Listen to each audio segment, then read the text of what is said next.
All right. Thank you. Good evening, everyone. I'd like to call the meeting to order and acknowledge that we're in Treaty 1 territory, the home and traditional lands of the Anishinaabe, Ojibwe, Innu Cree, and Dakota peoples, and the national homeland of the Red River Métis. Our drinking water comes from Shoal Lake 40 First Nation and Treaty 3 territory. My name is Neil Harden. I'm chairing tonight's panel. With me are Tracy Anderson and Jerry Arnell. And the assessor today is Arka Adark Kanoff.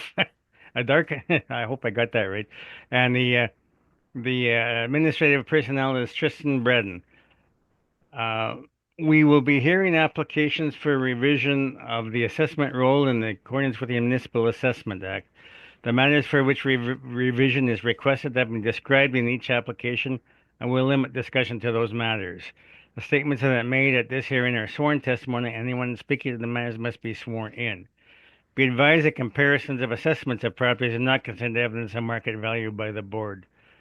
The board is appointed annually by council and is independent of it in the city administration.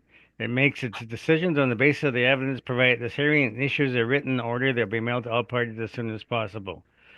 Please note that the board's decision with respect to an application may be appealed to the Manitoba Municipal Board if the matter pertains to assessed value or classification, or to the Court of King's Bench if the matter pertains to the application of exemptions from taxation. Should you wish to appeal, information on how to do so will be included with the board's order. With respect to the hearing process, I will confirm the points of appeal with your property to be addressed with each applicant following the swearing in. We will then have the assessor's testimony followed by questions the applicant may have, then the applicant's testimony followed by questions. Each side will have an opportunity to summarize if they wish. Once all the evidence about an application be brought forward, the applicant may leave. The process will repeat for each item on the docket today. The session will close after all the applications have been heard, and the board will deliberate in private and make its decisions. You will receive the board's decision by registered mail as soon as possible. As information, all public hearings are live streamed, recorded, and be part of the public record. We'll be hearing items 1, 2, and 4 through 8 on our docket today. Mr. Braden, please affirm the assessor's and applicant's testimony. Absolutely. Mr. Assessor, please state your full name. Arka Darhanov. Do you affirm that the evidence you're about to give at this hearing is the truth, the whole truth, and nothing but the truth? I affirm. Thank you very much. Mr. Applicant, please state your full name. Henry Dupont. Do you affirm that the evidence you're about to give at this hearing is the truth, the whole truth, and nothing but the truth? Yes, I do. Beautiful. Thank you. All right. The first property on today's agenda is 21 Antrim. So, Mr. Assessor, you can begin. But before we start on this one, I believe that I would want to raise a preliminary issue for this property. Okay. So, yeah, I guess the authorization and application for appeal was completed in June of this year by a previous owner, Crystal Developers Limited. This property did sell in October of this year, so October 2024. So the new owner is Molson Gardens Limited. So before we begin, I would like to see if there is updated authorization on file. Okay, Mr. Dupont, is there such updated authorization for the new owners?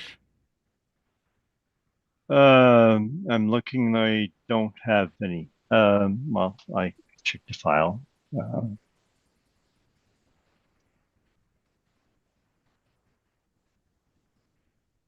No, I don't have it.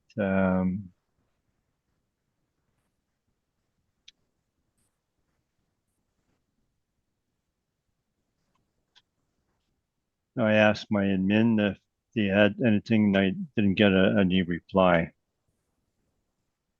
Okay.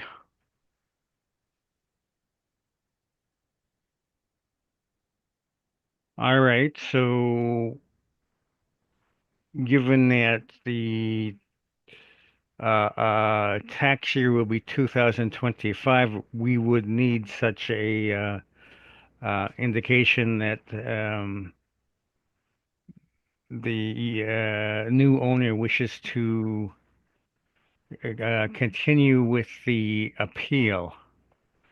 So you're saying, Mr. Dupont, you don't have any such thing on file? Let me check under the purchaser's file.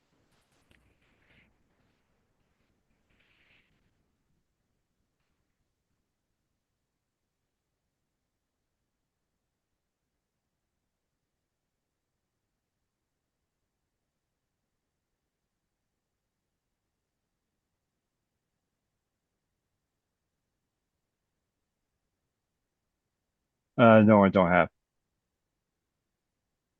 Okay. I guess we can ask for confirmation. All right. Um,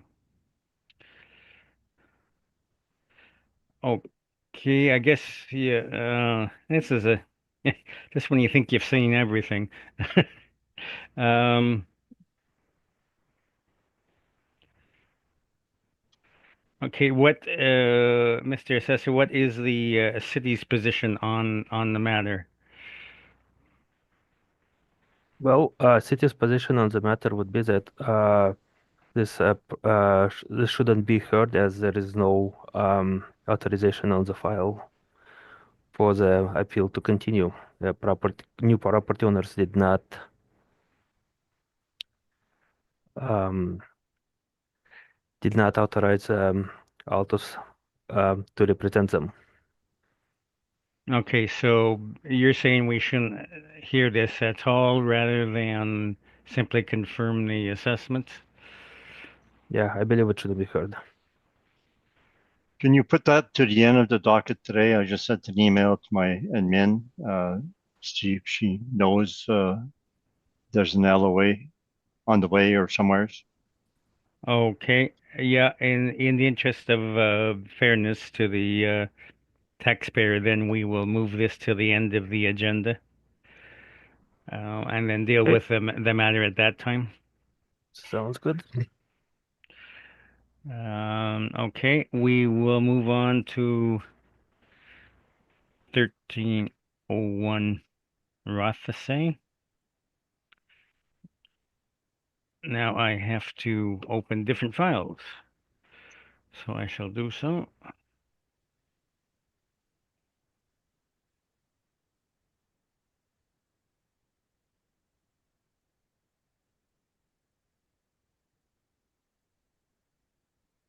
Okay, on 1301 Rothesay, Mr. Sessi, you can begin.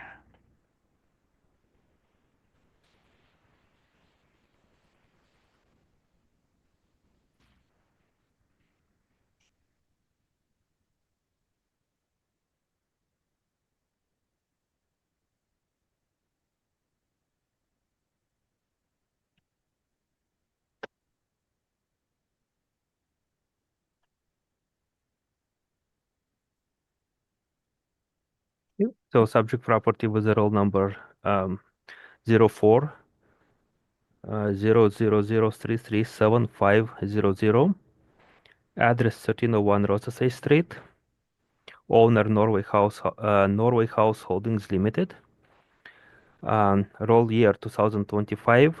Reference date April 1st, 2023. Assessed value $19,910,000.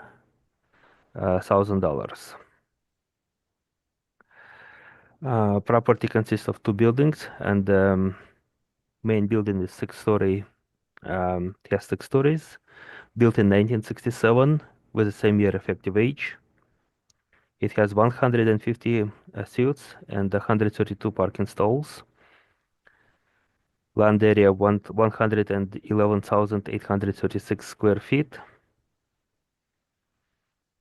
Plan area 25,594 square feet. Basement area 23,000 square feet, and gross floor area is 142,667 square feet. Construction type C, masonry bearing walls. Okay.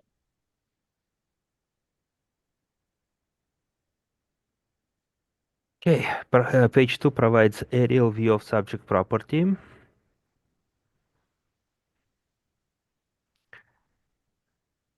As well as page 3 provides a street view of the subject property.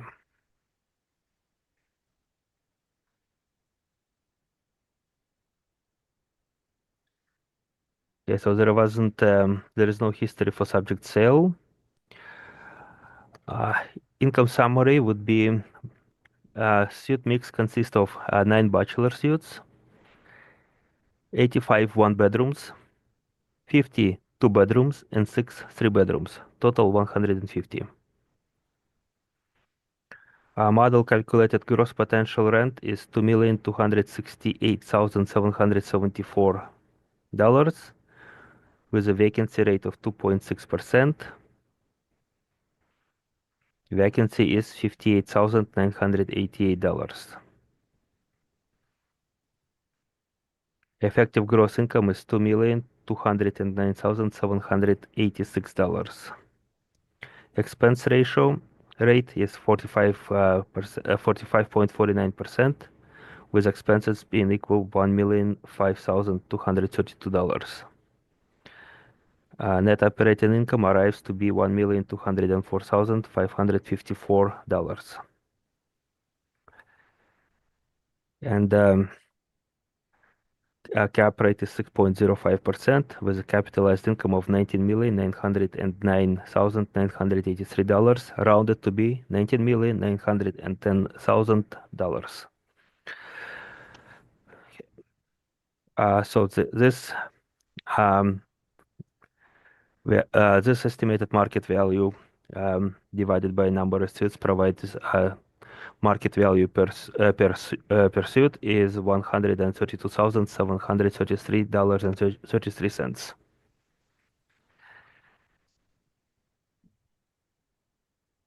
Page 6 are rent comparables of I guess similar properties in the multifamily buildings in the area, and average monthly rent per suit for subject property is $1,260 rounded, and comparables range anywhere from 1,266 to 1,483. Following on page 7 is the City of Winnipeg capitalization rate table, and it basically on a multifamily column provides a range of capitalization rate applied by the city for 20th percentile and through 80th percentile, as well as some cap rates for Colliers, CBRE, as well as Cushman and Wakefield's.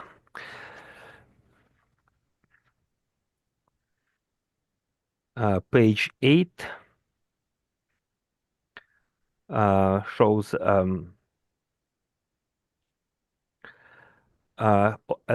some more capitalization rate calculations done by the department, and overall also rents per unit. So rents per unit would be so rate per suit would be the column second to the last on the right, and the cap rate is calculated on the last column. In this case, it is understood that cap rate is not an issue, and so going forward, page 10 shows images of the subject property.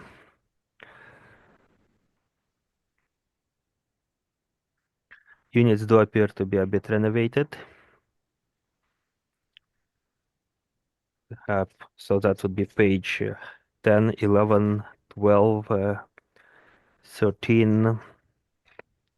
Also, I guess there is a sauna, so that would be common area. Property also has a swimming pool on page 14.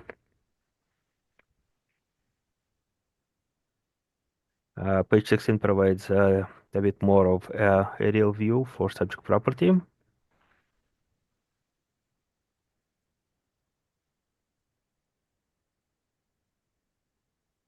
Page 17 shows you a permit for that was taken last year in 2023.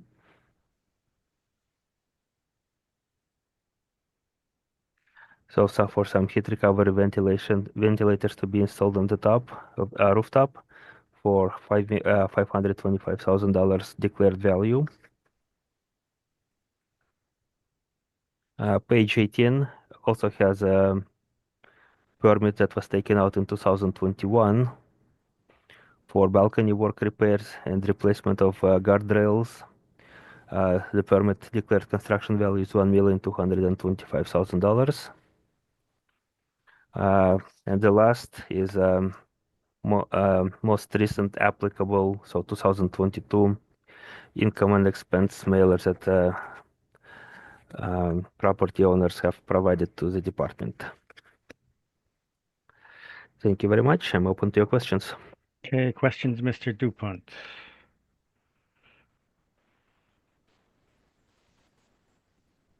Now, your photos, you say that there's some renovations. Can we go through your photos? Isn't this the original oak parquet flooring that you have in there? Yeah, just a second. Let me just flip to the pages there. Page 11. Yeah. No, I'm not saying that like yeah, the page 11 parquet flooring. Yeah, it is it is a older design, I agree. But when you look at the kitchen cabinets, they do appear to be newer. So like it's not 100% renovated, but certain things are renovated. And it's not stainless steel appliances, it's white appliances. And the countertops appear flow form. Is that correct? Excuse me, what about countertops? Is that flow form? The Like composite? I wouldn't know, like based on the picture, I wouldn't know exactly, but I would so based on None the of the picture. photos, sorry. Okay, go ahead. You can answer if you Yeah, want. so okay, looking at the picture, I wouldn't know exactly the type of materials that was used for the countertops. I would highly doubt it is granite or some other high-end material. However, the kitchen cabinets do appear to be newer than the original. And the bedroom appears to be carpet.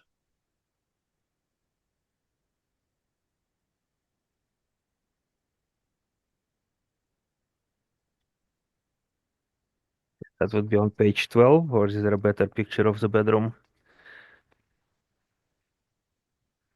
12, yeah, page 12. Yeah, like again,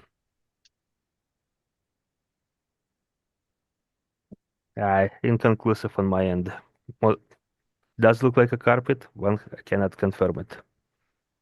Anyways, there's no vinyl plank in any of the photos. Is that correct? No vinyl planks. Not that I'm aware. Not at least on the apartment side, anyways. Not on the unit side. Okay, your page 6. For the board to know that we dispute the income only, so the cap rate is not disputed. The expenses were actually lower than the assessor, so the disputes mainly in the rents. Your comparable number 4, 1630 Henderson, that's also owned by Edison Properties.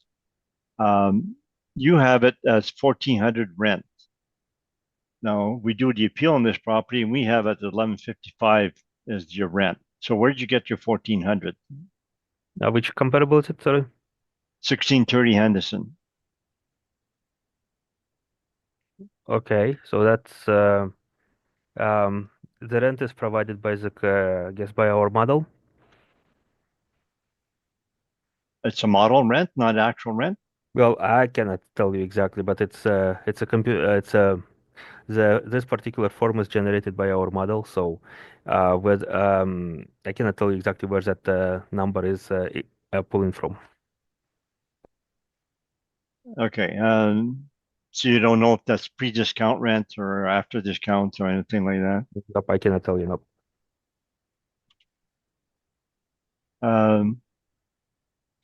Okay, and the subject is the 6 story, so it's a mid-rise. You would agree with that? Or 13 story? No, sorry, 6 stories. Six Yeah. stories, yes. And 3 Sanford Fleming, that's a 2 story. That's a garden type apartment. Would you agree with that? Well, it is a two-story, yes. And the 512 London is also a 2 story building. Yep. I guess, yep. And number two Uh, is a 10-story, and number four is a 13-story. Right. So the number 3 is, has an effective age of 1980, so therefore has been renovated. Yes, it does have an effective age, so some renovations do apply. So would you agree the comparable 1 and 3 are not comparable to the subject due to the number of stories and the fact that well, they're much newer, 79 and 1980.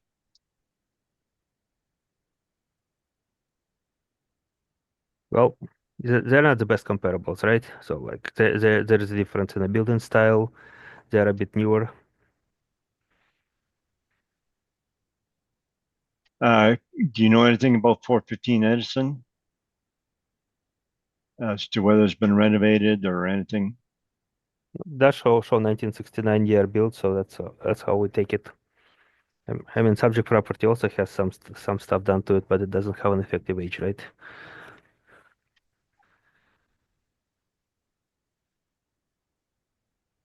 That's all questions I have. Okay. Questions, Ms. Anderson? I have no questions at this time. Thank you, Mr. Chair. Okay, Mr. Arnell? Yeah, just clarification on your comparables. The average monthly rent you say is done how? Okay. Well, I guess the comparables average monthly rate is information that that was downloaded when I was looking for rents in the area. So I cannot tell you exactly whether those are like I cannot speak to I couldn't answer the question applicant's question whether those rents are actual or model. I cannot tell you that. I don't know. So you can't tell me if your comparables are actual rents or not. I cannot tell you, no. Okay, that's all I had. Thanks. All right. I know cap rate isn't an issue, but I was just wondering, this is above your 80th percentile. What are the building qualities that would put this above the 80th percentile in terms of cap rate? Again, I wish I could tell you the answer. I didn't look into I didn't look into it as far as the model goes, but how it applied the cap rate. So I wouldn't be able to answer the question. All right.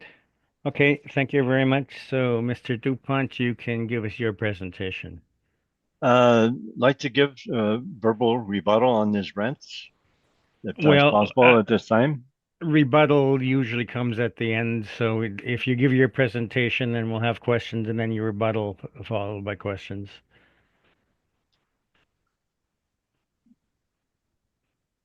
Okay, I gotta find my report now.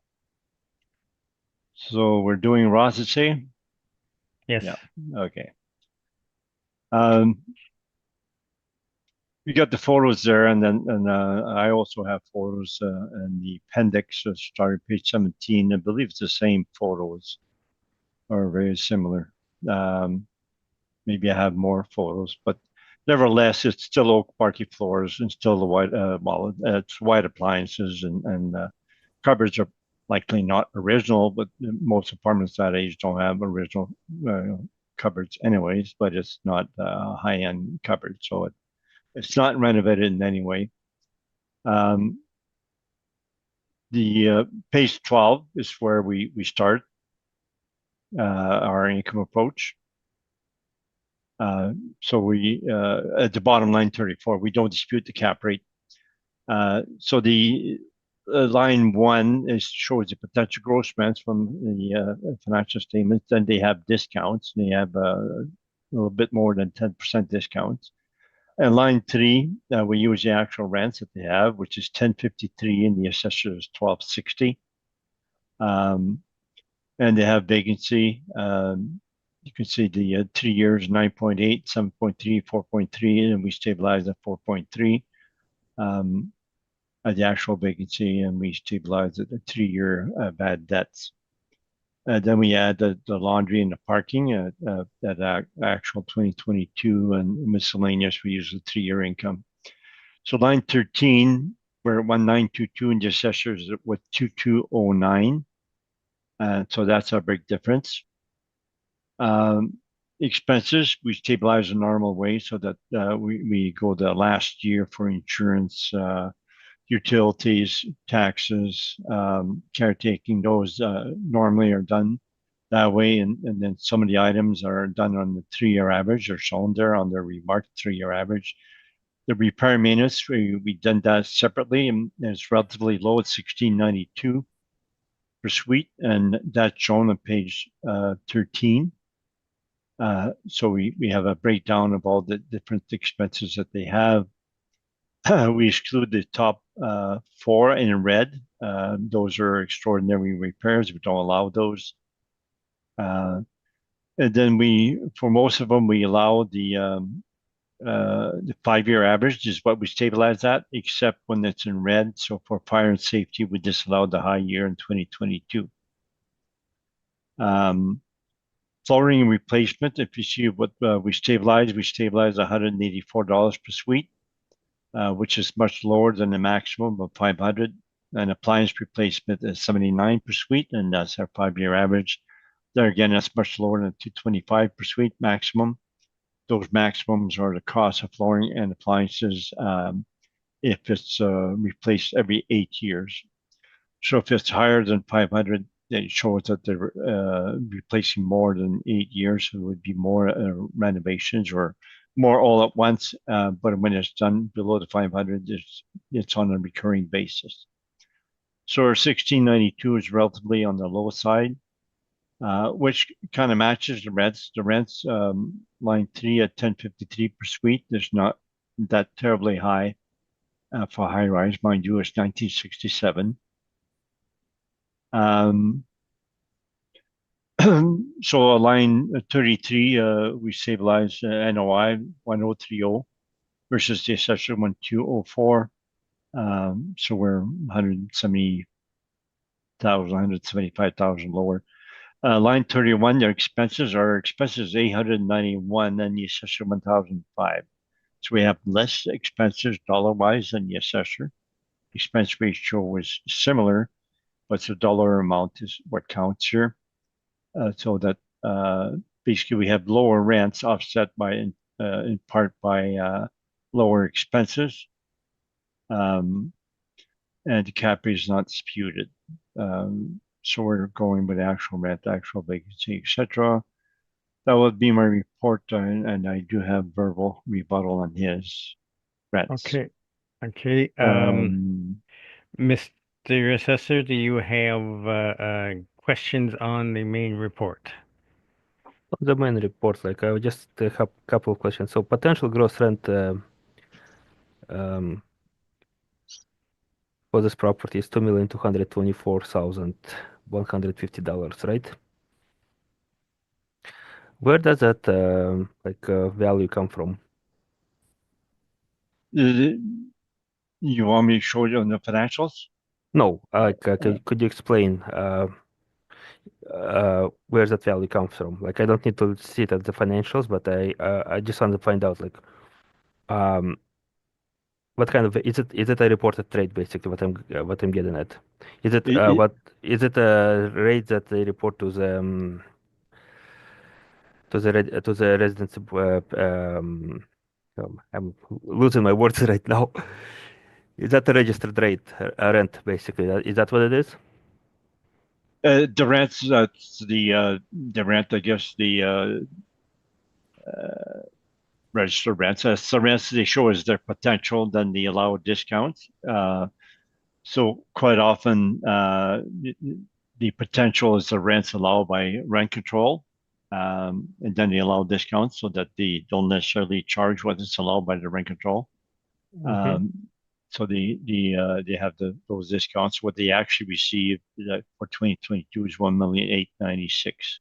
So discounts would be like the choice that particular business's choice to give the discount to the tenant or not, right?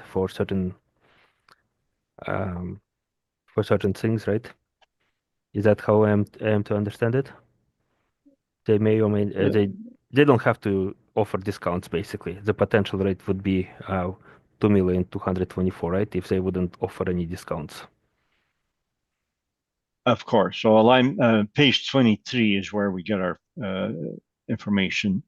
Yeah, I understand that it comes from It says discounts, allowances, and discounts has always been allowed by the boards and by the assessors. Usually, it's not an issue.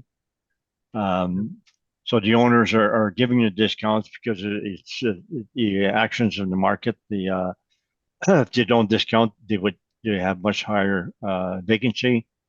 So now after discounts, they still have 4.3% vacancy. So that's what they're offering to the market. But the typical vacancy would be 2.6%, right? Overall, like this is also a higher vacancy, correct? Higher than typical. Yeah, the average vacancy may be 2.6. That's what you say, and so I'm not disputing that a normal vacancy would be that, but that they're getting 4.3, and the previous years were even higher, 9.8 and 7.3. So they have difficulty in getting those rents in the marketplace. So the market is pushing back on those rents, and that's the vacancy they're getting. They're also getting bad debt. So these are the actions in the markets that they're putting out those rates, and the market is saying this is what we accept.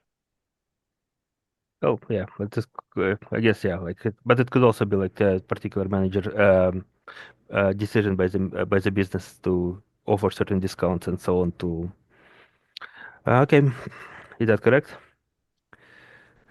There's discounts in virtually every property that Yeah. I do for apartments. So it's quite normal. It's not necessarily a decision.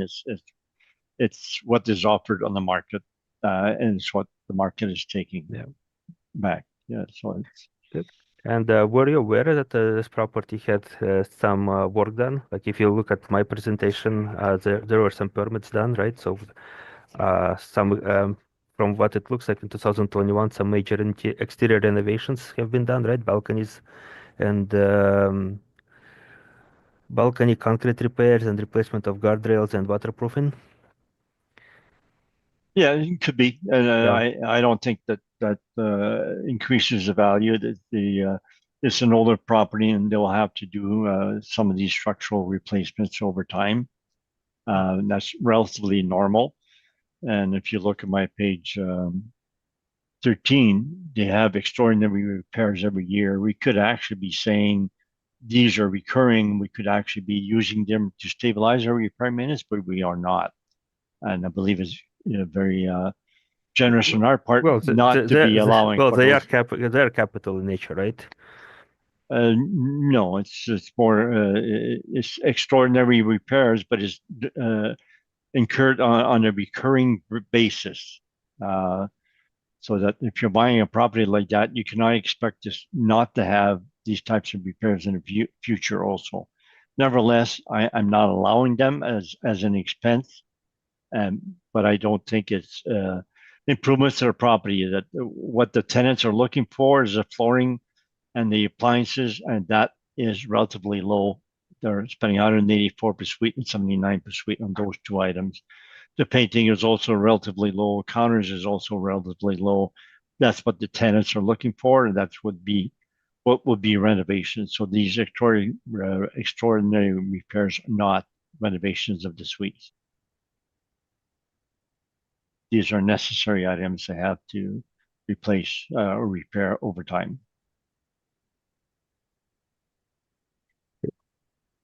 No, those are all my questions. Thanks. Okay, Mr. Nell, questions? No, I don't have any questions. Thank you. Ms. Anderson? I just have one question about the on your line 3, 1,053. Is that what your actual average rent is? No, that's what I stabilized at. So Sorry, yeah. the average is shown there 1,866,000, but we Mhm, stabilized at 1,896, which is the actual 2022. mhm. And that the 1,053 is the actual rent that we stabilized at. Okay, got it. Okay, thank you for explaining. That's it, Mr. Chair. Okay, so then, Mr. Dupont, on your verbal rebuttal then. Okay, 1630 Henderson is also owned and operated by Edison. Their potential gross rent is 1435 per suite or 2022, but they have $281 in discounts, and therefore the rent after discounts is 1155. So it's not the 1400 or so that the assessor is showing. They're actually getting only 1155. 415 Edison is also operated by Edison Property. We also have the financial statements. Their potential gross rent is for 2022 is 1483, but the discounts is 405. They're actually getting 1,078. And then the other two properties, I believe that I stated they're not comparable. There are 2 stories, they're garden type apartments. Thank you. Okay, thank you. Mr. Assessor, any questions on the verbal rebuttal? On the verbal rebuttal again, like so, you did say that so you mentioned comparable to and comparable for on of my report, and you mentioned there are some discounts to those numbers, correct? Could you repeat those values once again for me for the 4 and what's the actual rent after the discounts? Okay, 415 Edison. Mm-hmm. The potential gross rent, which is shown on my line 1 for the subject, is 1483, 1,043. Okay. The discounts they had on that was 405, Mm-hmm. and their potential market gross rents after discount was 1,078. That's for 415 Edison. Okay. And how about the other one?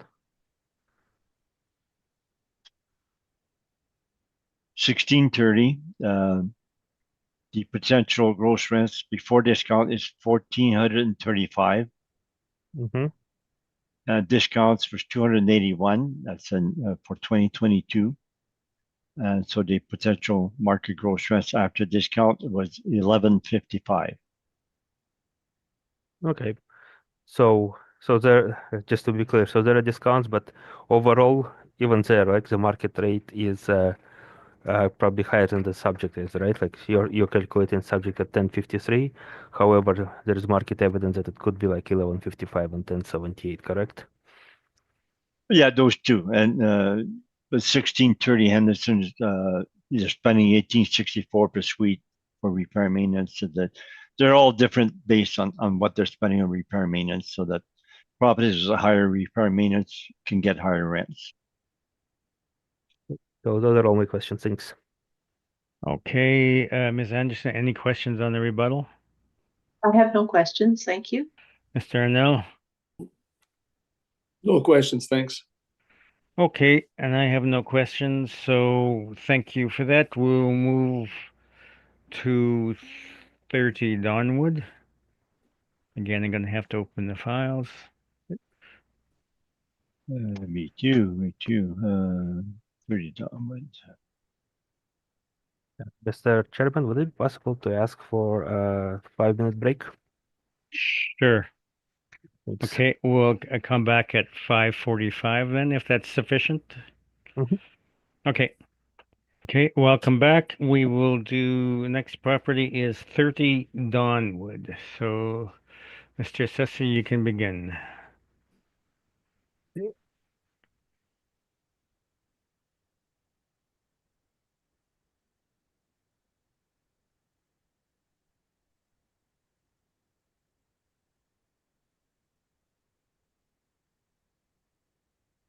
Okay, so subject property with the roll number 040019041100. Address 30 Dunwood Drive.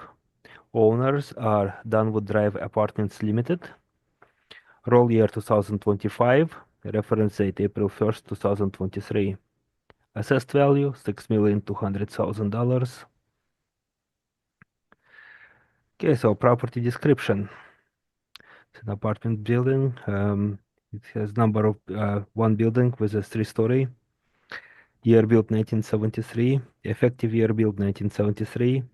It has 50 suites and 48 parking stalls. What else we have? Land area 53,270 square feet. Plan area 14,793 square feet. There is no basement. Gross floor area 44,379 square feet. Construction class masonry bearing walls. Page 2 gives you aerial view of subject property. So it's an L-shaped building. Just that would be what? East of Henderson, a bit north of Sutton.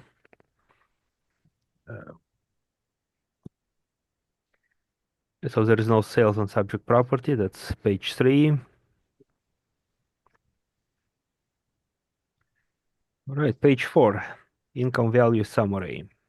So the mix of suites we have is bachelors 2, 31 one-bedrooms, 17 two-bedrooms, and that's it. There is no 3 or 4 bedrooms, so it's bachelors, one and 2-bedroom. Average monthly rent per unit, 1,024. I wish it was 1 million, right? $1,024.72. Okay, gross potential rent is 614,832. City applies 2.6% vacancy, which is model calculated, and for this area, then we have so vacancy would be 15,986 square feet. Effective gross income would be 598,846.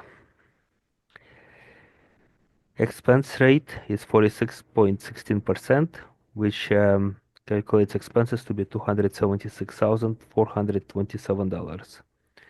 NOI $322,419, and the cap rate we're applying is 5.2%. Capitalized income value would be 6,200,365, rounded to 6,200,000. Okay. And yes, market value per suite would be $124,000. So rent comparables, page 5. Again, we have rent comparables ranging anywhere from $903 to $1,135. Subject property once again is $124.72. Okay. This time around, the comparables are using a roll 2 to 3-story buildings, with comparable number 4 showing 1 and 4-story building. It has 2 buildings. They all have similar total number of units and similar unit mix. So they don't comparables do not have 3 or 4 bedroom units in their mix.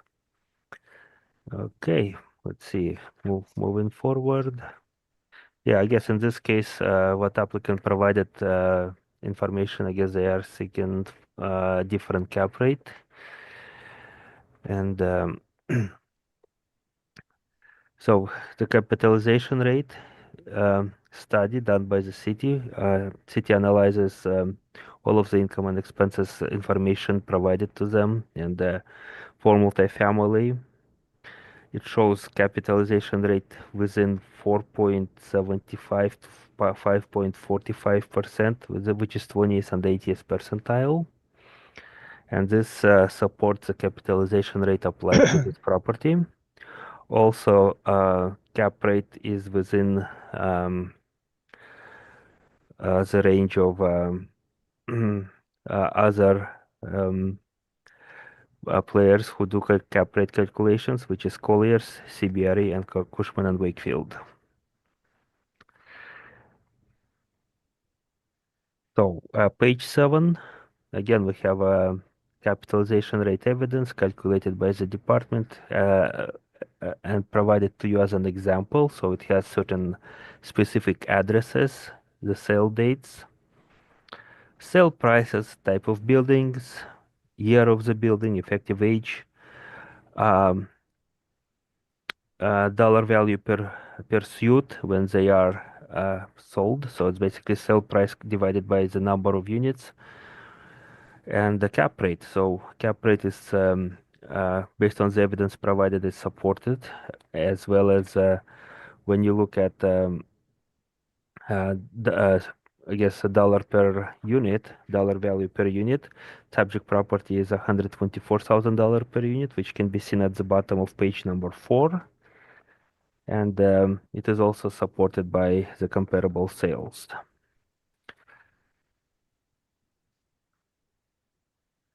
Okay, for I guess page 9 is a copy of the most recent income and expense mailer that the property owner or management sent to the department. And that's all I have, and I'm open to your questions. Any questions, Mr. Dupont? Yes,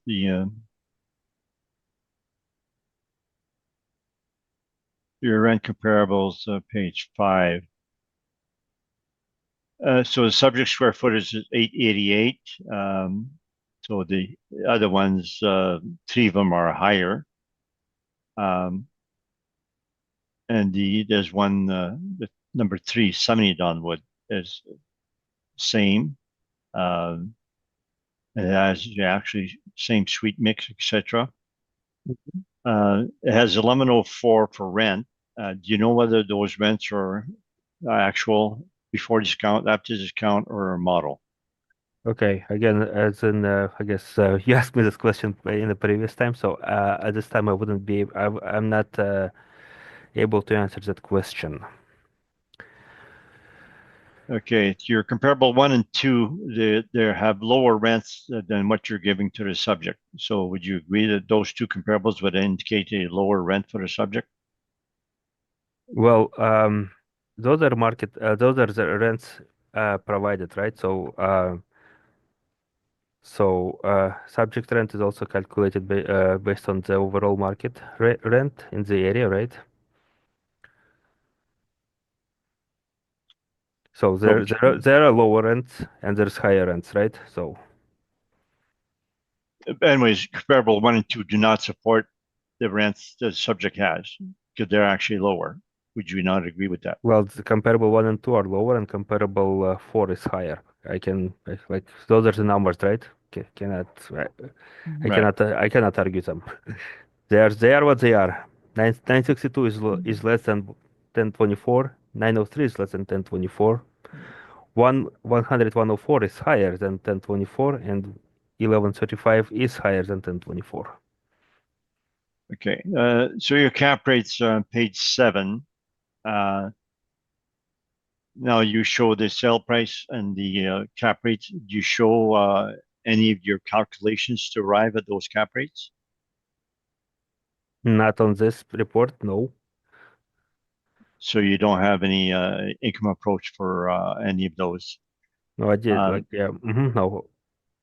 I personally did not present it. I'm sure it does exist, but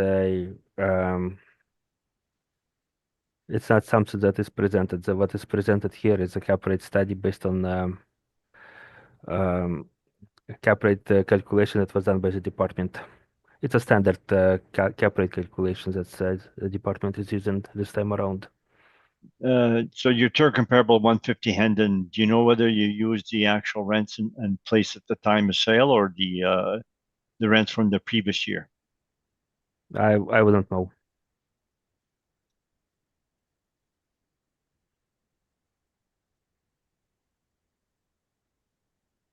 And your expenses are strictly a model rent, model expenses. Is that correct? Not site specific. Expenses for subject property calculated ones? Yeah. Or which expense are you talking about? The expenses you have, 46.16%. That's just a model. It's not Yeah, to my site knowledge, it is a specific. model. I think it is a Yeah. model, yes. That's all questions I have. Okay, questions, Miss Anderson? I have no questions, thank you. Mr. Arnell? No questions, thanks. Okay, I have no questions, so Mr. Dupont, you can begin your presentation. So we can just look at the photos at the beginning. So it's a walk-up, an older walk-up, no balconies. It does have air conditioning, wall air conditioning. So that means there's air conditioning in one room. Then we can look at the photos. So starting on page 17, it shows the photos, building amenities. It's shown there. It says it has some renovations. The photos are shown below that, page 18. So they've got the white appliances, very plain white cabinets. The flooring, it appears to be a vinyl plank.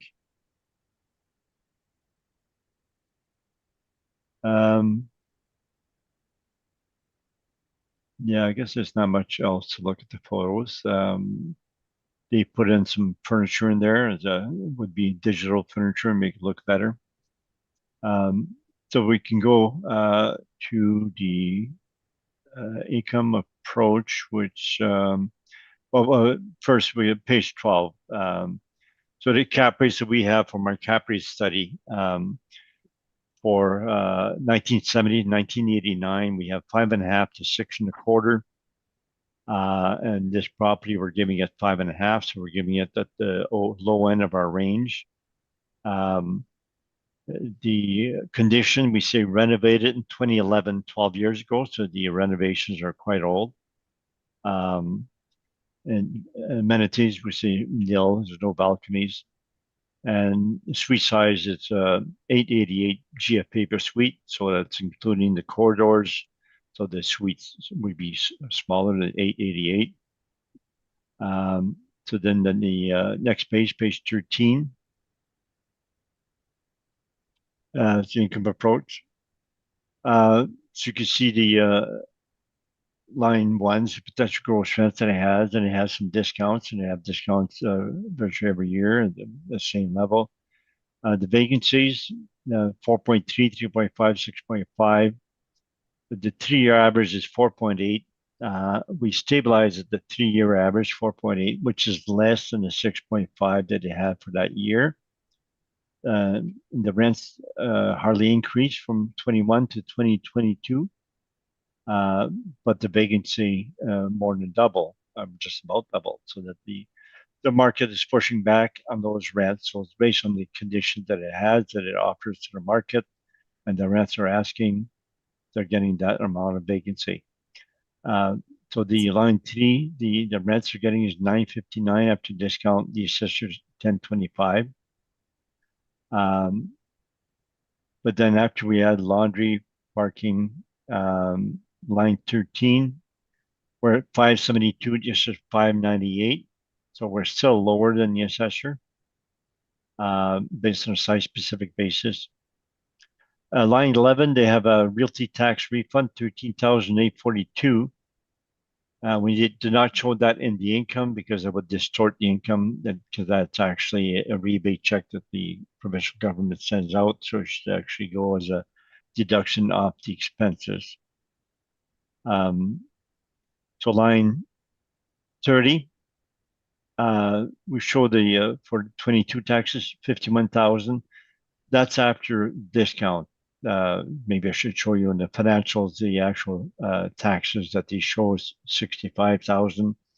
But we take off that 13,842 to get the 51,388.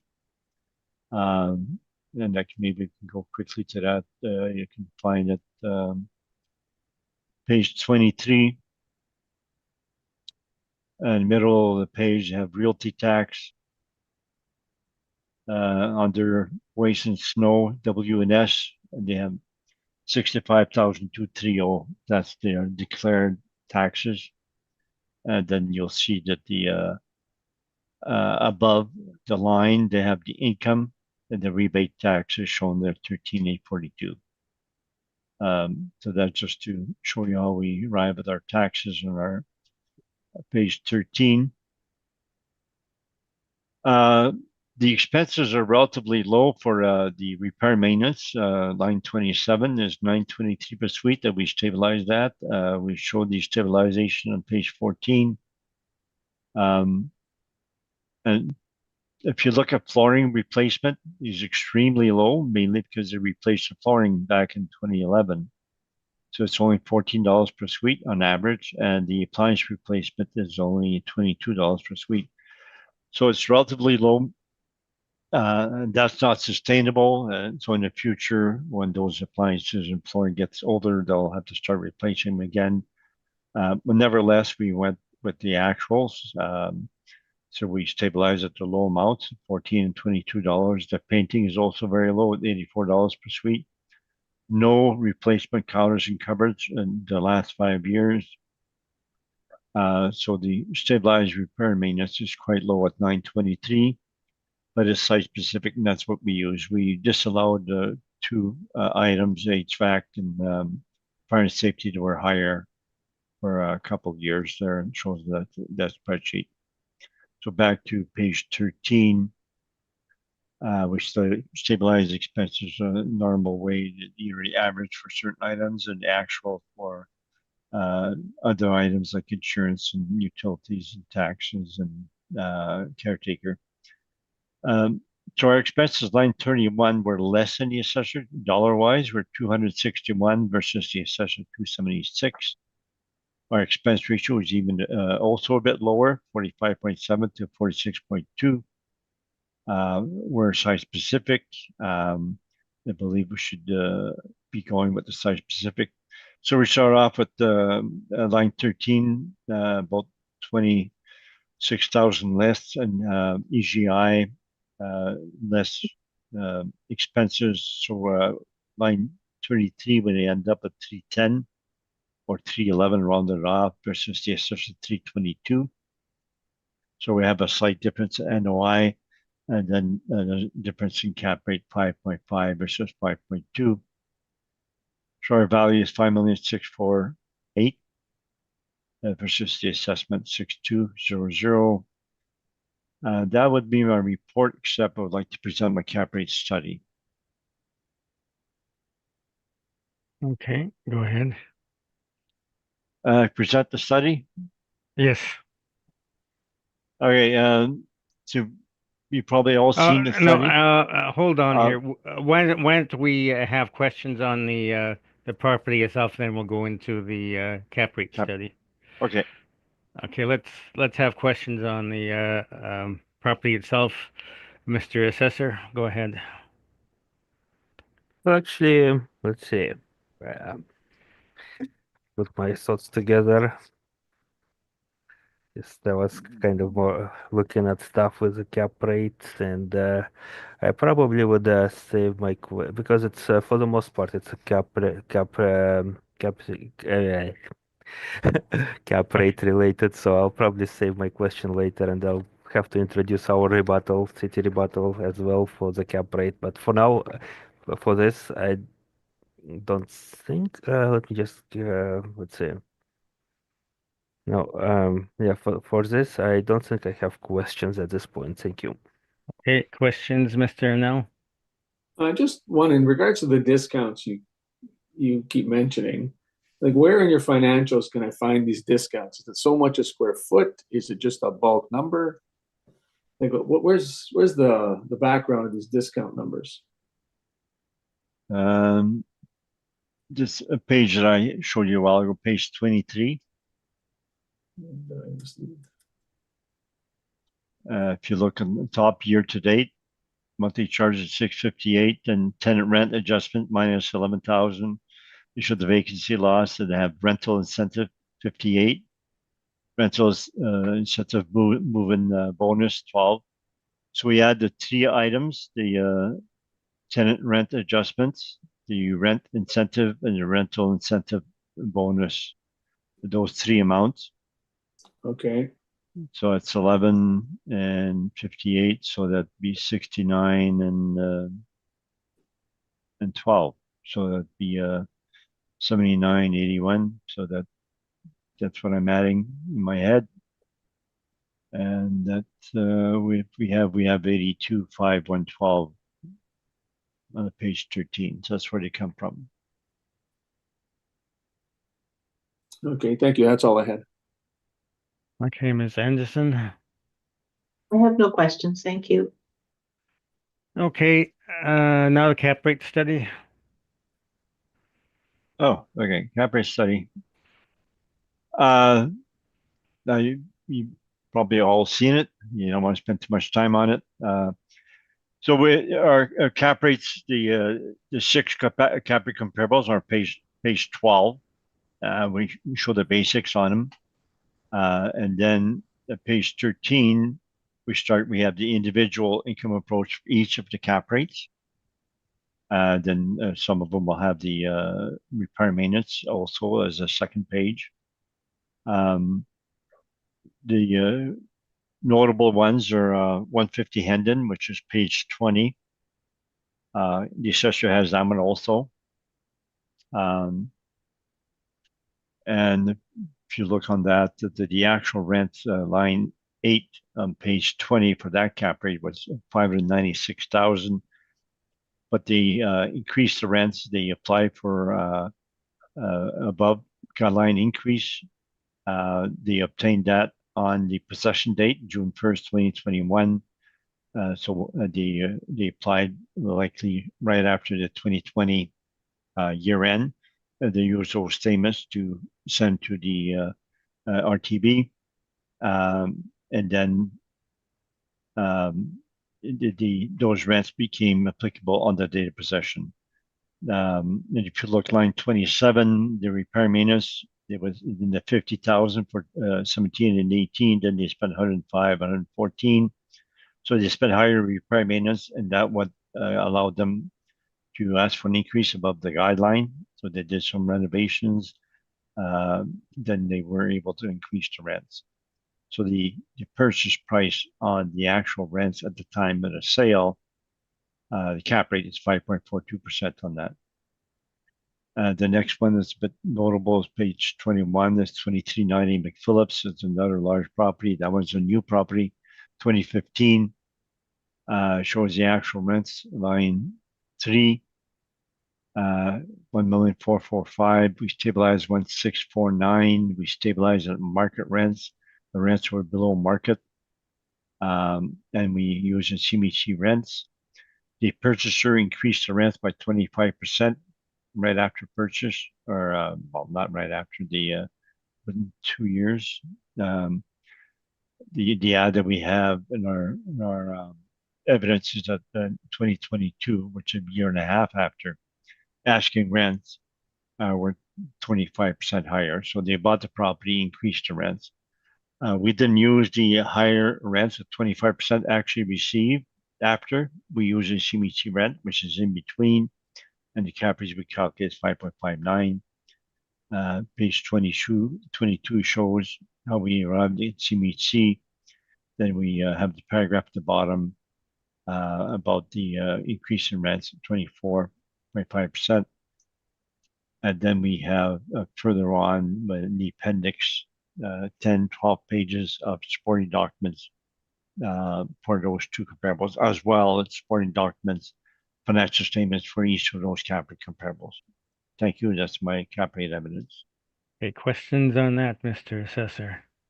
Well, yeah, there would be questions, and I guess with that, right now would be a good time for me to, or should I do it after my questions to introduce city? Yeah, do it after the questions and then Okay. you, Just trying to find a page where maybe Henry can help me. Where was that page where you listed all of your oh, I found it, page 12. 12, yeah. Mhm. So, just to clarify, so 150 Hendon, and you pointed us to page 20 for that one? Yeah. Yeah. So you are using like so the actual incomes, right, were like $596,000 in 2020, effective gross income, and 593 in 2019, so prior to the sale. And why are you using 712? That's the rent that they had on purchase price. So that the 596 is the old rent, and that's the historical rent. And when they put it up for sale, they had renovated. They had applied for rent increase over 8%, and they obtained those rents on possession date. So that a proper appraisal would be to use the actual rents at the time of possession. So if we know the market rents or actual rents are higher than the historical rents, we should be using that.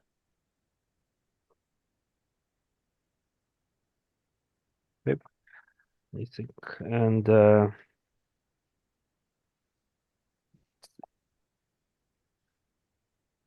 okay, those are all my questions for now, and I would like to like provide the city. okay, and we'll do it after the Actu panel's questions. Oh, okay. Actually, let me just give me 1 second, please. Okay, no, I'm good for now. Thanks. Okay, Ms. Anderson, questions on the cap rate study? I have no questions. Thank you. Mr. Nell? No questions, thanks.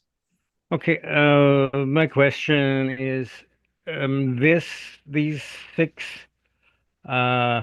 properties are the summation that you draw the conclusions for that you have based on year and all that is just based on six sales? Yes. Well, we're also using we showed the market reports as part of our cap rate report. We showed the interest rates going up. We compared to the previous reference date, etc.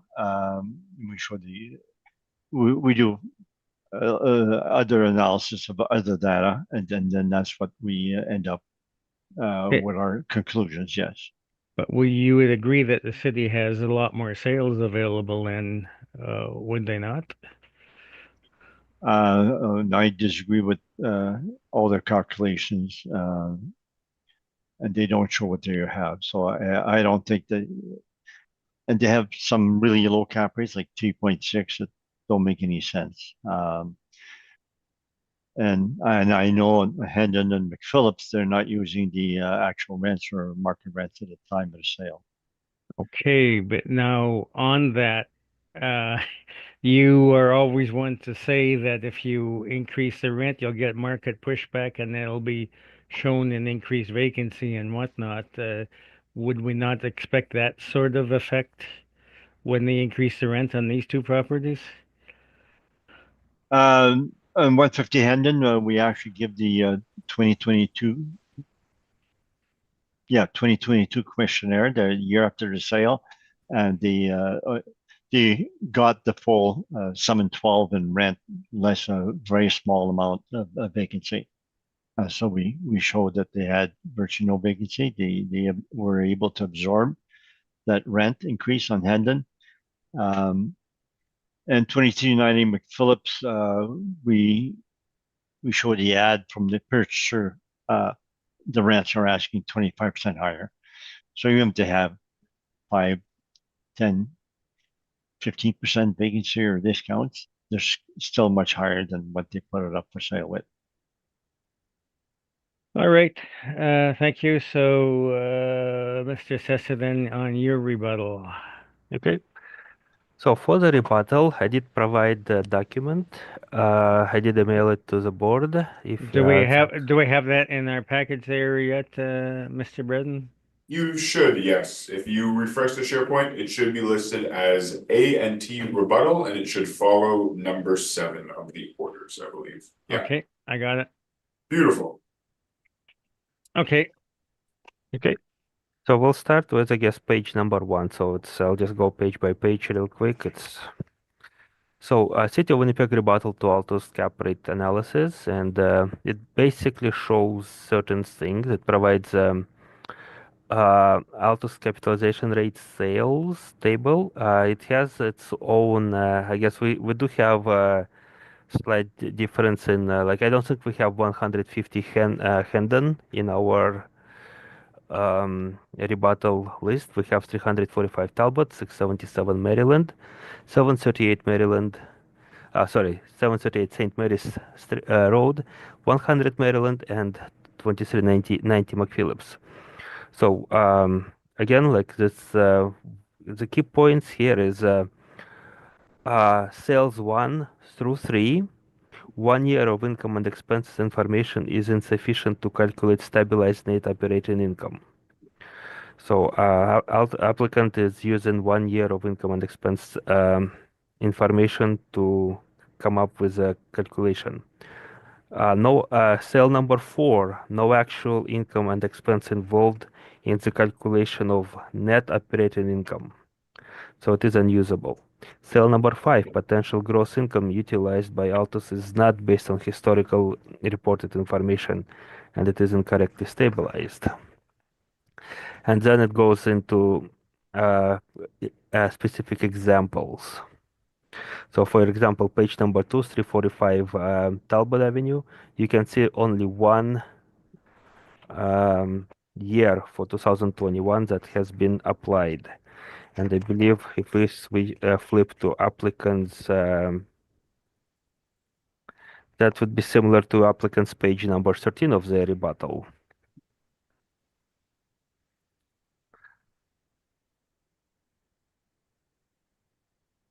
So you can see only 1 year of stabilized income. Page number 3, I guess it's still so we're still at 345 Talbot. Again, we go to 677 Maryland. And again, like only 1 year of expenses, and 177 Maryland would was it? Oh no, sorry, 677 Maryland would be page number 15 of what applicant has submitted. And you can see there it is only 1 year. What else is here? Page 6, 738 St. Mary's, again only 1 year, and that would be equivalent to page 738 St. Mary's. Where would that be? Did applicant include that one? Let's see. 738 St. Mary's should be there. Let's see. Yeah, that would be page 17 of applicant's rebuttal evidence. Yeah, sorry, applicant's cap rate evidence. And page number 9, 100 Maryland Street. Again, it is no actual data, so there is no data, and that should be an equivalent to page number 19 of applicant's information. Again, like I did ask applicant a question about 150 Henlo, and that is the only one that does have some information on it. And if we are to calculate historical rent, and I'm not sure exactly what the applicants base their, not applicants, purchasers base their decision, but if we are to use 2020 as values and apply that, that would be 3.5% cap rate. So basically NOI of 237,751. Or if we are to use NOI of 227 to 75, that would be 3.3%. And if you are to use NOI of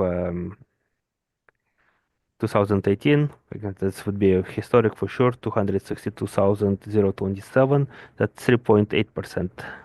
Just as an example. To continue with this is page 7 of Altus's cap rate study.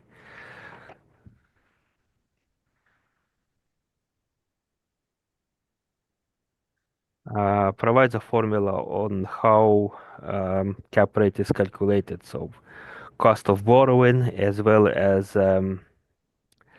expected rate of return. And in this example, applicant is using cost of borrowing of 4% and consequently 6% and expected rate of return of 14%.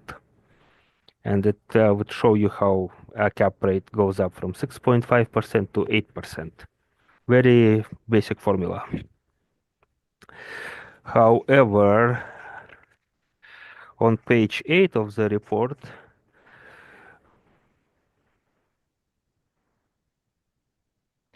if you look at, I guess, last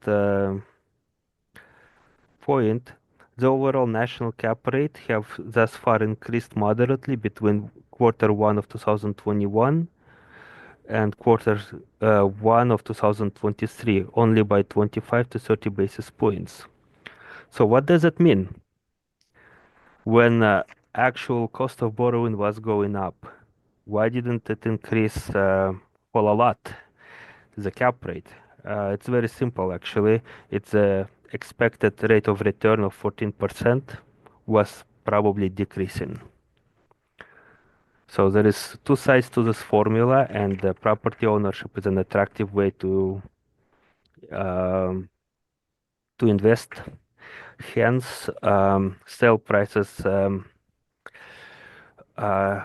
were there, and people, I guess, moderate overall cap rate increase that is described on page 8 would, and we know for a fact that loan rates have increased dramatically from 2021 to 2023. That means that the other side had to go down. So what else can I tell you?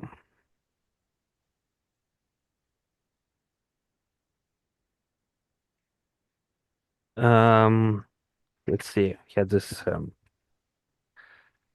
second. I lost my page.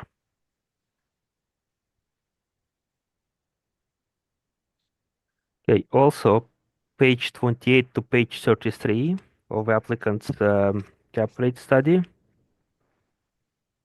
If you can go there. Okay. So it's basically Can you say the numbers again? I'm sorry, page.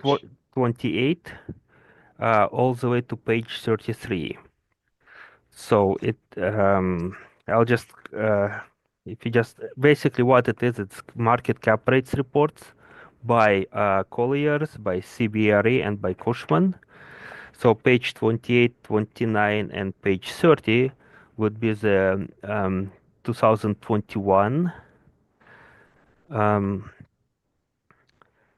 cap rate studies reports, and page 31, 33, and 30, yeah, page 31, 32, and 33 would be Q1 2023.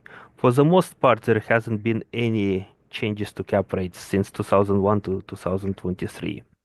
And you can see on those reports for yourself when you compare them. They are specific to the Winnipeg area, all of those caps, so there is nothing that would skew it, in my opinion. Excuse me, could I ask the board to send me a copy of that rebuttal report by email? Yeah, absolutely. Henry. Yeah, I'm just going by your report, actually. I'm just yeah, but if I have questions, I have to refer back to Yeah. page number, and Yep. I want to make sure I got Absolutely, yeah. On its way there.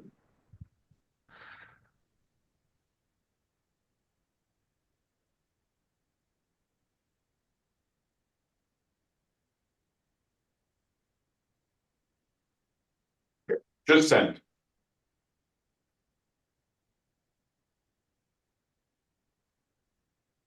Okay, so what else? So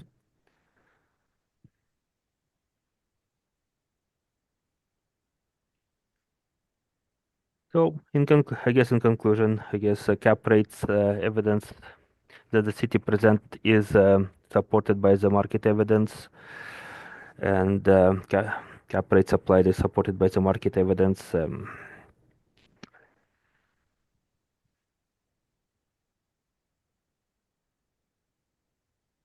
And they are also supported by the reports provided by CBRE and Cushman and Colliers. That's it. I'm open to your questions. Okay, questions, Mr. Dupont. Okay, I just got the report.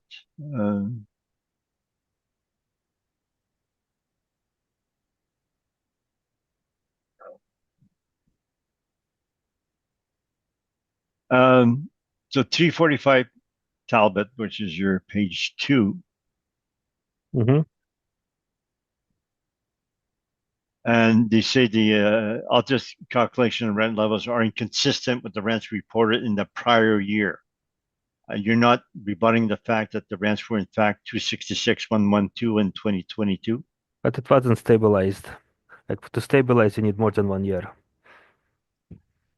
No, but I'm asking, are you disputing the fact that we say the actual rent in 2022 was 266,112? You're not disputing that? I'm not disputing the information presented. I'm disputing that for income to be stabilized, you need more than 1 year. Okay, so the sale occurred in March 1st, 2023, and the actual rents in 2022 was 266,112. And you're saying we're inconsistent because we did not use an older rent. Is that what you're saying? Well, to stabilize, I guess to stabilize, how many, do you need, you do need more than 1 year to stabilize the expenses. That's all I'm saying. And when you're doing properties in front of the board, you use prior years for your rents, or you use the most current year? When we are doing years for, properties for the board, we're not stabilizing, we're not doing a cap rate analysis. To do a cap rate analysis, you need to stabilize income.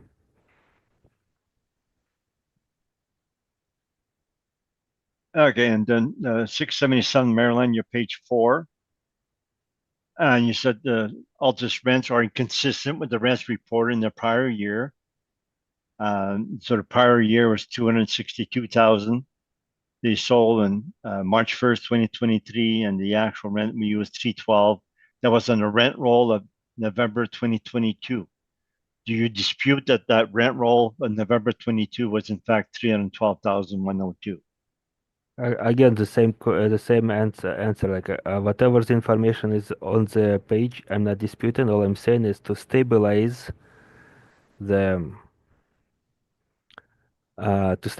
the calculations to come up to calculate the cap rate. You need to stabilize the value, and to stabilize the value, you need more than 1 year.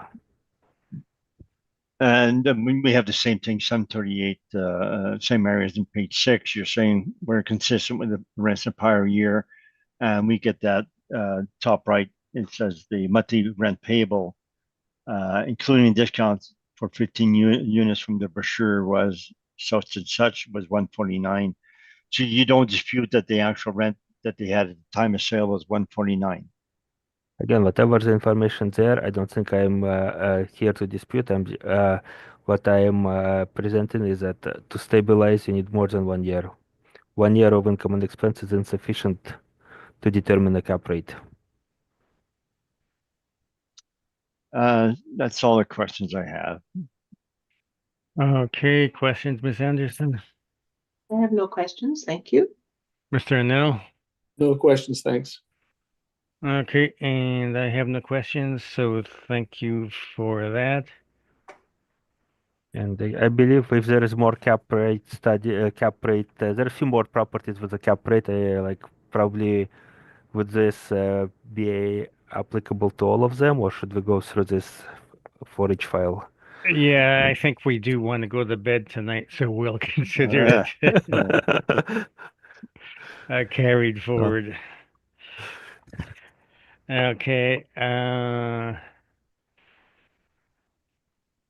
so we shall move on to Edison 279 Edison.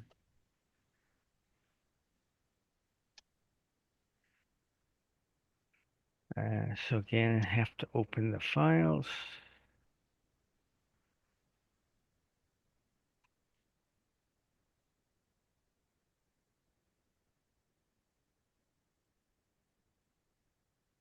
Okay, you can begin on 279 Edison.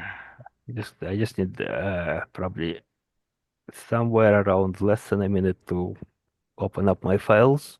Okay.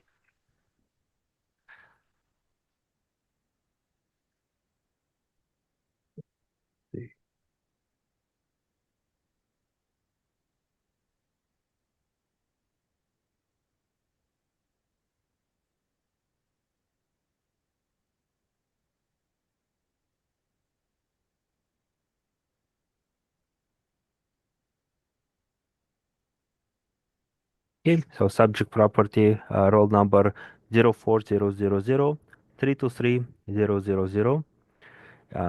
address is 279 Edison Avenue. Property owner is Leon House Properties Limited. It's roll year 2025 with a reference date of April 1st, 2023. Assessed value $2,624,000. Okay, let's see. So it's an apartment. It has one building, 2 stories, built in 1969, same year effective age. It has 22 suites and 22 parking stalls. Okay, so land area 17,138 square feet. Plan area 6,519 square feet. Basement area 6,519 square feet. And the gross floor area of 19,095 square feet. Construction class, masonry bearing walls. Page 2, aerial view of subject property.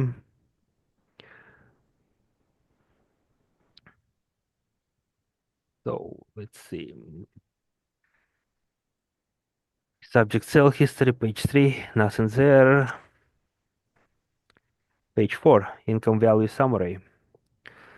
So we have total of 22 units. That is 6 one-bedroom units and 16 two-bedroom units.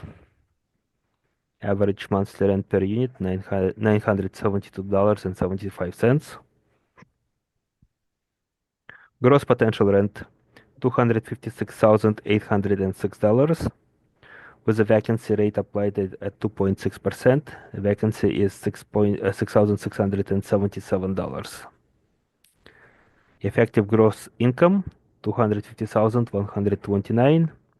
Expense rate, 48%, 48.08%, which calculates expenses to be 120,262. NOI, 129,867, with cap rate of 4.95%. Capitalized income, 2,623,576, rounded to be $2,624,000. Market value per unit, $119,272. Okay, comparables are okay. So for comparables, they're all two-story buildings with one story, built around from 1960 to 1970. Number of units ranges from 11 to 26. Okay, so very similar, I guess, similar suit mix in the sense that they all have one bedroom and two bedrooms only. And I guess gross, I guess, where is it? Okay, monthly rent per unit would range from $899 to $1,234.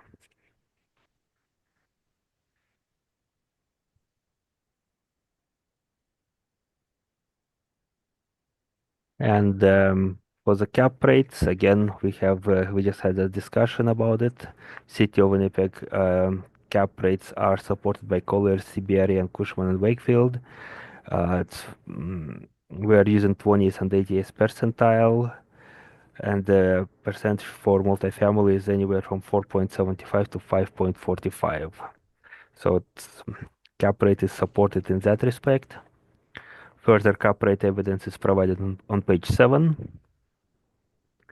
Those are just a sample of some sales that have taken place, and there you can see what kind of building it is, the sale price, date of sale,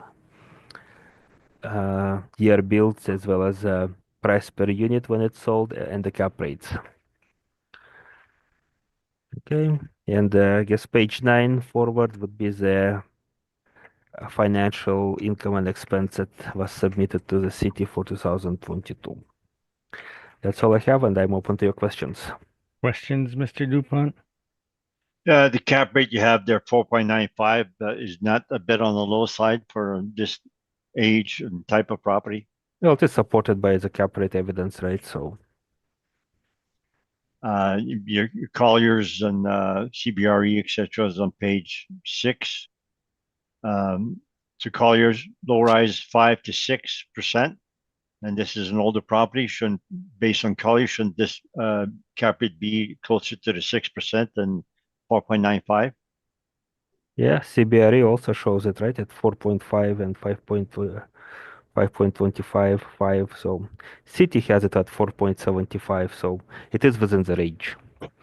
And Cushman's at 5 to 5.75. So so both Colliers and Cushman do not support your cap rate at 4.95.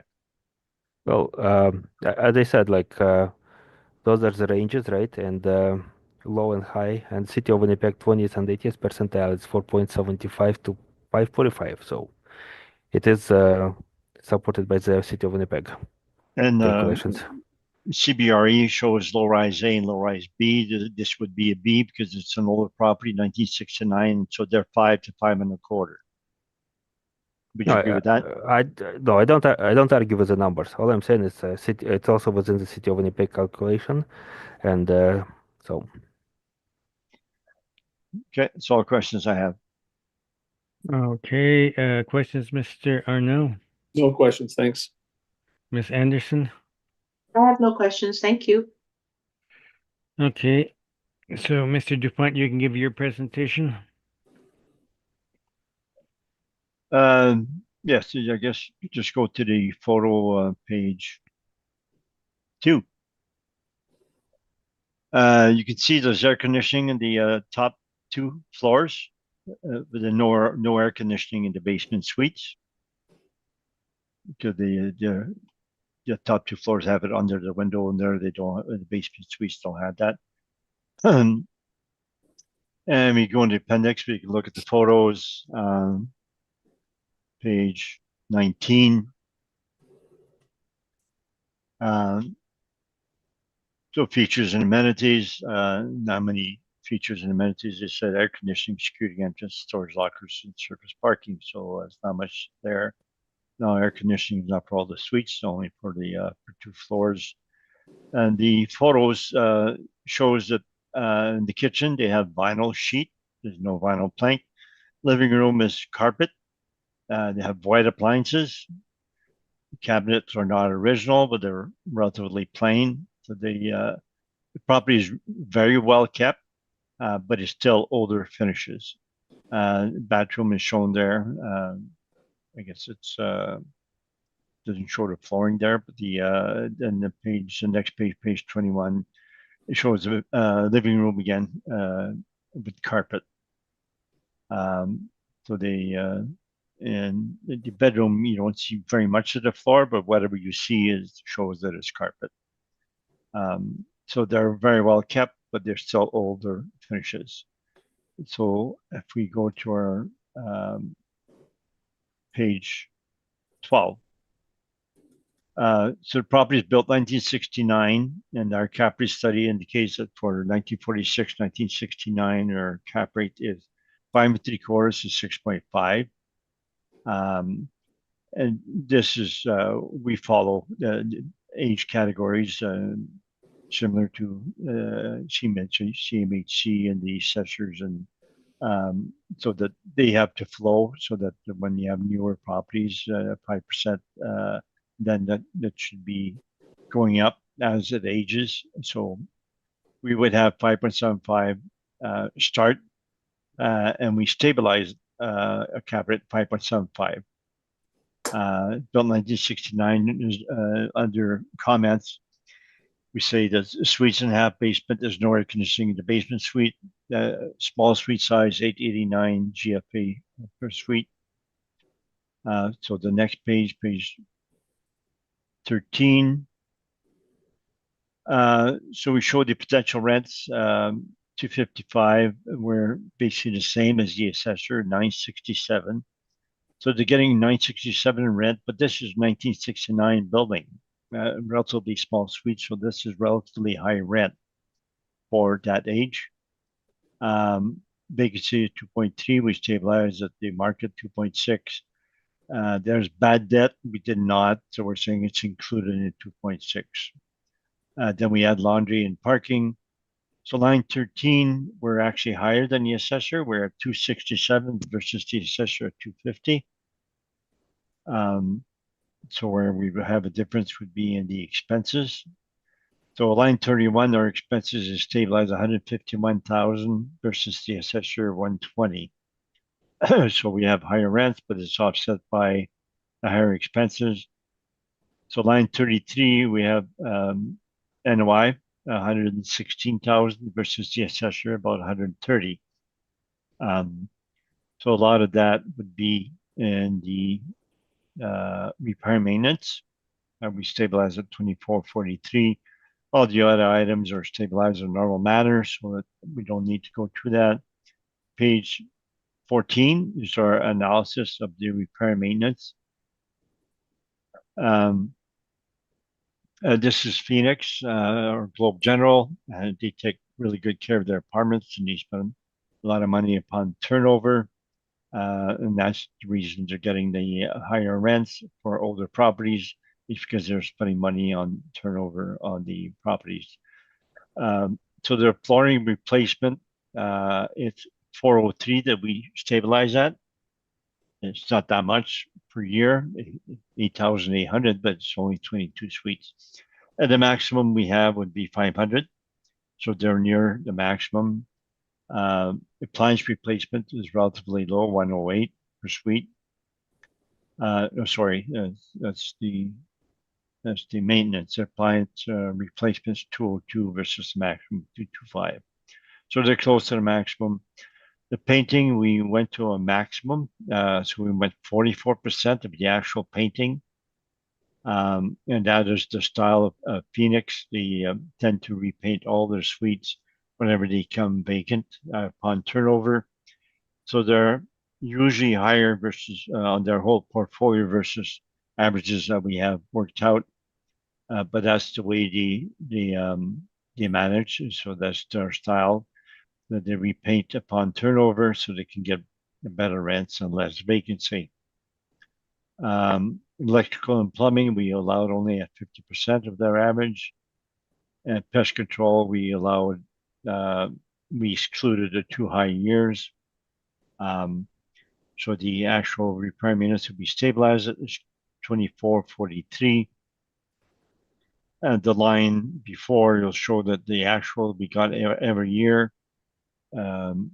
is 4,000, 4,100, 37, 4,000, 3,400. We stabilized at 2443 because we excluded many things, or we went 50%, or we went to maximums. So they're actually spending a lot higher than what we are allowing. So the 2443 is in line, but the rents that they're getting, it's the recurring expenses that they must have in order to get those rents and that vacancy. And then so back to page 13. So after we put in the repair maintenance, we get the NOI, and then our cap rate is 5.75 versus the assessor 4.95. So our value 2,012,012 versus the assessor 2,624,000. And that's my report. Thank you. Okay, questions, Mr. Assessor? Yeah, just a couple of quick questions. Okay, yeah, you did mention that repair and maintenance, right? And it is a bit higher than normal, right? Because typical would be like around 1,500 per unit, correct?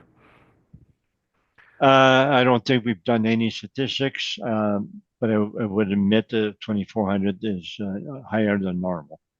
Yep. Okay, and also like the actual vacancy is, I mean, it varies from year to year on your report here, like from 8 to 7 to 2.3. Yeah, like 2.3 would be a bit lower than what the city is, right? So, But they got bad debt on top of that, 0.6, so that 2.9 is their vacancy and bad debt. And I stabilize at 2.6 for both vacancy and bad debt. I see. Yep, those are all my questions. Thanks. Okay, questions, Ms. Anderson? I have no questions, thank you. Mr. Anel? Just one, and it's more for information. So there's no discounts on this one. So is that a builder or an owner thing? No, this likely discounts is their financial statements, report only income received. If you look at page 22, they just report the rents. So they don't have it in the format that shows the potential rents and discounts. They just report the rents before vacancy. Okay, well, they're fairly comparable to the assessor, correct? There's not much difference there. Oh yeah, so we're not Yeah. disputing the assessor's rents, but Okay. we're saying those rents are high for 1969 building, and they're getting those higher rents But they're mainly getting. because they're putting the repair maintenance, the recurring repair maintenance to get that. Okay, thank you. That's all I had. Okay, Ms. Anderson, questions? I have no questions, thank you. Okay, and I have no questions, so thank you very much for that. We'll move down the street a bit to 349 Edison.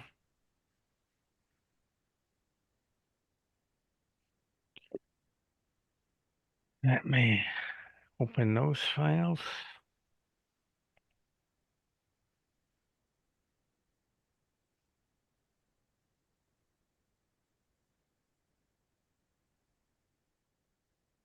Okay, on 349 Edison.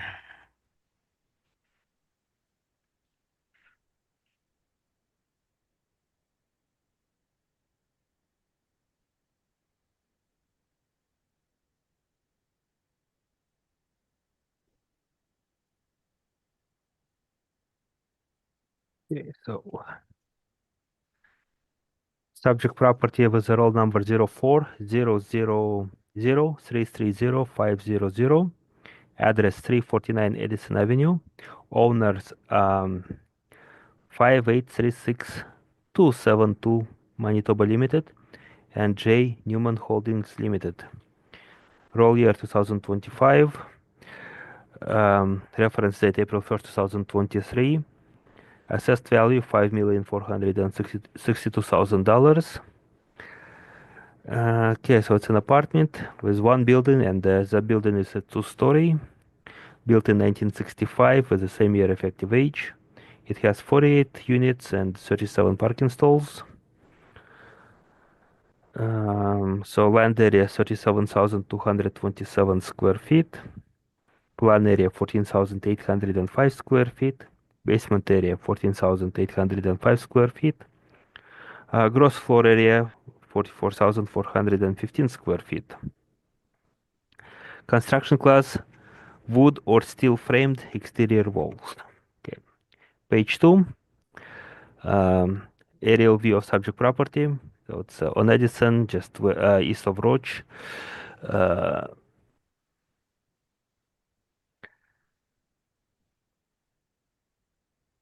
So there was a dollar sale back in 2000 and 2009 that you can see it on page 3. Okay, page 4, income value summary. 48 units total. 1 bedrooms 25, 2 bedrooms 23. Average monthly rent per unit $993.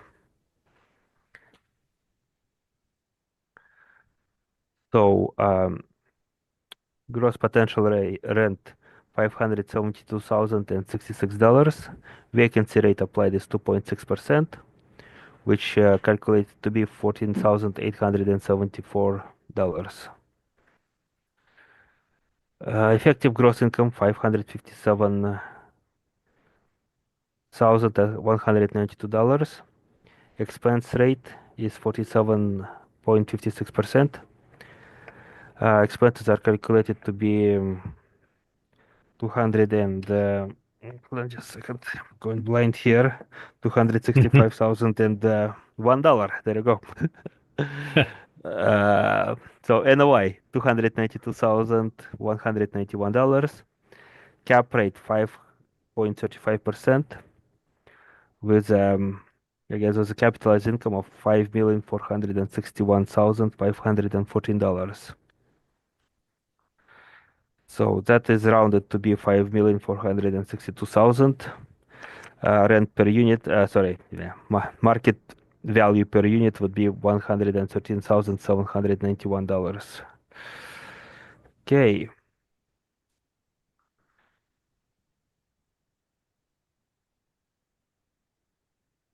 To save time, we're just disputing cap rate in this one. I Yeah. think so, from the looks of it, yeah. So if you don't mind, I'll just skip to cap rates. Page 5, you can see for yourself, it's just rent comparables. And page 6, standard cap rate.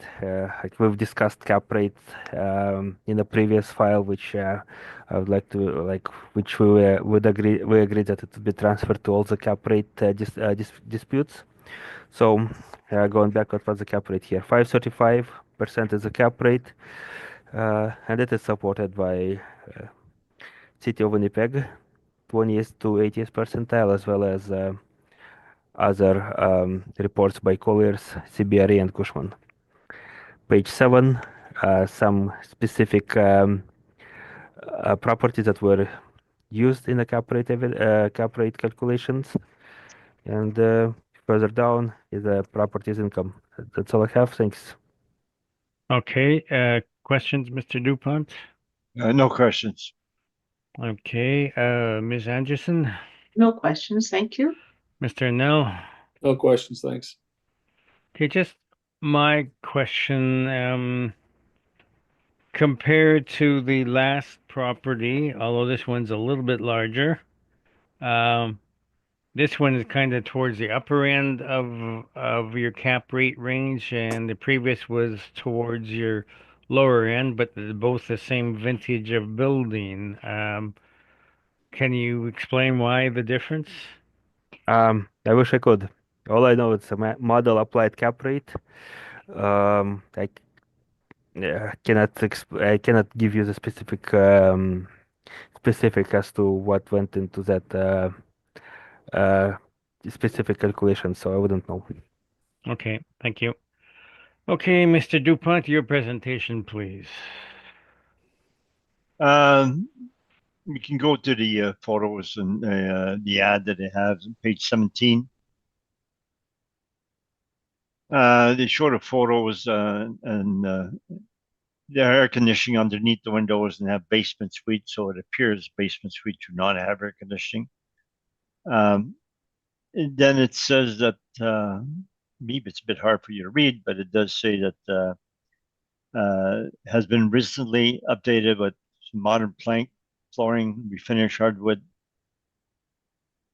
and I guess a mixture of hardwood and vinyl. Kitchens, full-size appliances with dishwasher, upgraded fixtures. And then under building amenities, it'll show fresh air intake, ensuite laundry. That's a renovated security entrance, nothing unusual there. Now their suite features says renovated again. Then you look at the photos in the kitchen, in the dining room. There's no vinyl plank there, so vinyl sheeting. So It was renovated in 2009. So some of the renovations were before vinyl plank became popular. So they would not have that. The cupboards look very plain white, white appliances. Newer types now are stainless steel appliances. And then the living rooms are shown there with carpet. And then the other two photos at the bottom still show vinyl sheeting. And then they have a bedroom, it shows vinyl plank in that one. So there would be a mixture of vinyl plank, vinyl sheeting, and carpeting. So that if we go to page 13, which is our income approach, so this property does show discounts. So that they chose line T discount. So we stabilize at the most current year, 549,999, which is slightly less than the assessor. But then will be similar after we add laundry and parking. We apply 2.6 vacancy. They have substantial bad debt, but we say it's included above in the 2.6% vacancy and bad debt. Then we add the laundry and parking at the most recent year, the miscellaneous at 3-year average. So line 13, we're stabilizing at 562 in the assessor 557. So we're 5,000 higher in the EGI. Expenses were just line 31, we're only slightly higher. We're 271 versus the assessor at 265. Repair maintenance is relatively low, 1,110. So if we go to the next page, page 14, it has similar finish in the previous property. And it have similar rents also, but the where they're getting to those rents is that they renovated back in 2009. So now their recurring expenses are low. Their flooring replacement is only $38 per suite. The appliance replacement is only $9 per suite. It's at the low end, and mainly because of 2009, those were replaced, so which is 12 years ago. That means those flooring and appliances will have to be replaced on an ongoing basis going to the future. So the repair minutes of 1,100 per suite is not sustainable, and it will likely have to go up. Nevertheless, we did stabilize at site-specific low repair maintenance. We just have the comments at the bottom, low flooring and appliance due to 2009 renovations. So back to page 13. See, even with the low repair maintenance, we have slightly higher expenses than the assessor. Ours is site-specific naturally, and the assessor is based on model. But in the end, line 33, the net income, we're 289 versus the assessor 292. So we're very close. We're only 3,000 apart there. Nevertheless, I believe we should go with our NOI because we're site-specific. Then we apply a cap rate 5.75 due to the age group, 1965. And it's 48 suites. That would be my report. Thank you. Okay, questions, Mr. Assessor? I don't have any questions in regards to anything about the property except for like cap rate, but we have discussed it already. Okay, Ms. Anderson, questions? I have no questions, thank you. Mr. Nell? No questions, thanks. Okay, let's take a 10-minute break here and come back at 7:10. Okay, welcome back. We will go to 365 Edison. So, Mr. Assessor, you can begin. Before we go into 365 Edison, I want to ask applicant if there is any preliminary issues or should we just proceed with the hearing? Okay, Mr. Dupont, is there any preliminary issues on this one? Not that I know of. Okay. Sounds good. Then we gonna proceed. Okay, go ahead. Okay, subject property with the roll number 040003333500, located at 365 Edison Avenue. If I can interject here too, again, it's mostly a cap rate issue, so if we could concentrate on that, I'd appreciate it. Sounds good. So, property owner Manhattan Acceptance Corporation. It's year 2025, reference date April 1st, 2023. Assessed value 1,576,000.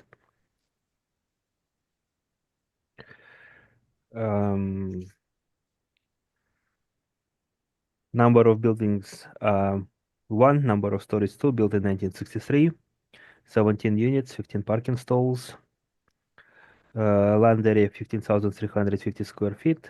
Gross floor area 16,647 square feet, with a plan area of 5,549 square feet. It's a masonry masonry bearing walls. Page 2 and 3 show you aerial and street view of subject property. So 5 1 bed. Okay, so no sales on page 4. Page 5 income summary. 1 bedroom, 5 1 bedrooms, 12 2 bedrooms. So for the most part, it's a cap rate issue here. So I'll just quickly go over that. I do have a preliminary issue. And I Okay. forgot. Yeah, I am asking for confirmation on this one. Oh, okay. All right. We'll just quickly lead us through your evaluation then, Mr. Assessor, and then we'll note that confirmation was requested. Sounds good. So page 5, you can see the way the income was calculated and the estimated market value calculated at $1,576,000. Page 6 would be rent comparables. Page 7 cap rate tables. And page 8 is a bit more information on cap rates. And the following would be income and expense provided submitted by the property owner. That's all I have. Thank you very much. Okay. Now, Mr. Dupont, I understand you're asking for confirmation. Yes. Okay. Ms. Anderson, do you have any questions on that? No questions, thank you. Mr. Nell? No questions, thanks. Okay, good. Thank you. Short and sweet. Our last property on Edison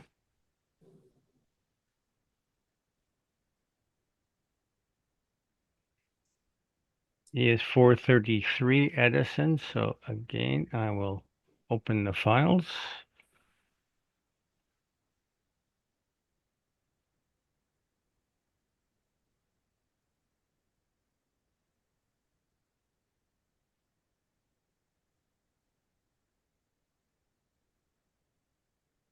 All right. Oh, excuse me. Okay, you can proceed, Mr. Assessor.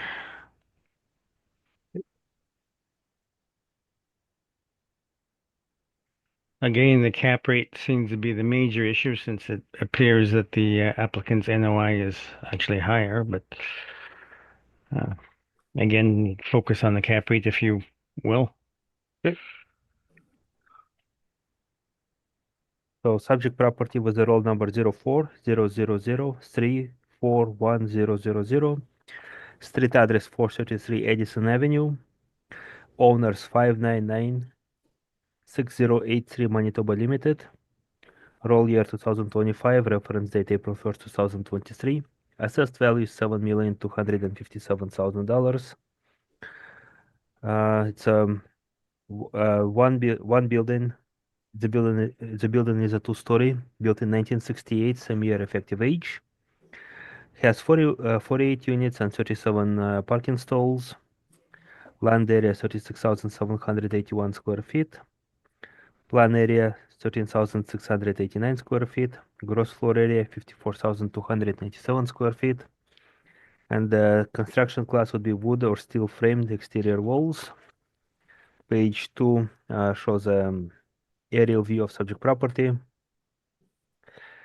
Okay, what else do we have here? Page 3 gives you a bit of a background on subject sale history. So there is some sales going back to 2000, 2008, and 2010.